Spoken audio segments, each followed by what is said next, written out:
Here we are with Steve Flink, my friend and colleague from America, and tennischannel.com.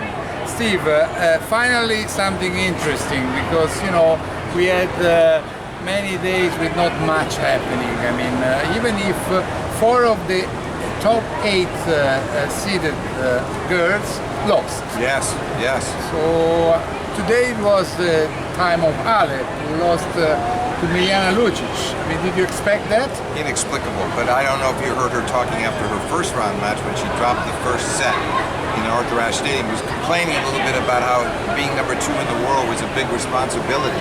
She should have taken it as a positive thing, and instead I think she let herself feel too much pressure, and I guess it carried over to today, because that's not a match that she should lose.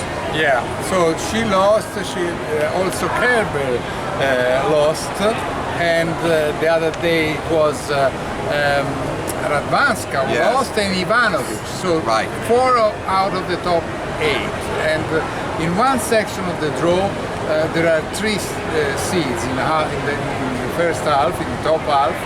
In the other half, there is only Sharapova, who still has to play right now when we talk. Right. No, it's very unusual to see that many top players. I wonder whether some of them peaked over the summer in the U.S. Open Series, and some of the other events. Kerber played very well over the summer. Radwanska won up in Canada.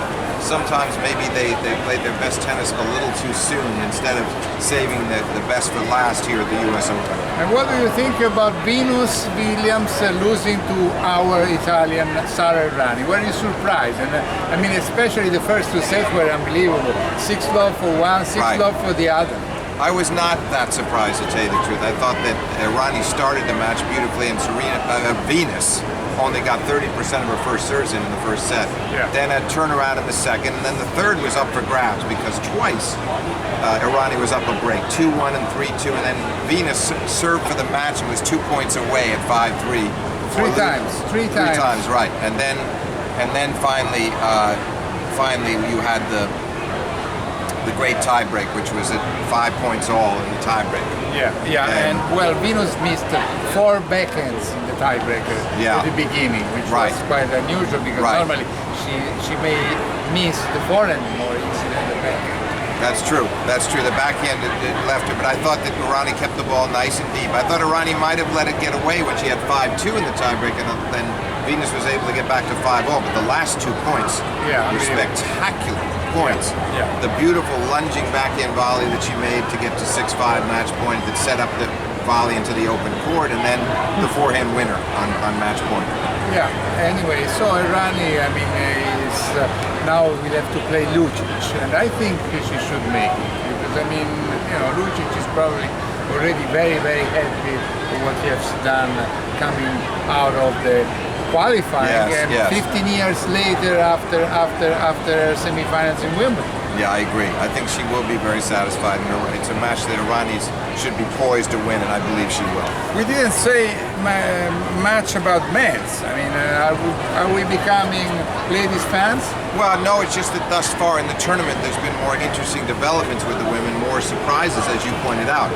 There'll be plenty to talk about with the men, and when we get to the round of 16 quarterfinals, maybe there's potential for 2 great men's quarterfinals. That would be Federer against Dimitrov, if we got it, if it happens, and Murray against Djokovic.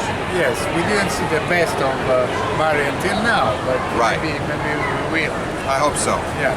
Anyway, thanks a lot to Steve Flink, handsome as usual, and more elegant than me as usual, but we'll see you tomorrow, and you will be even more elegant.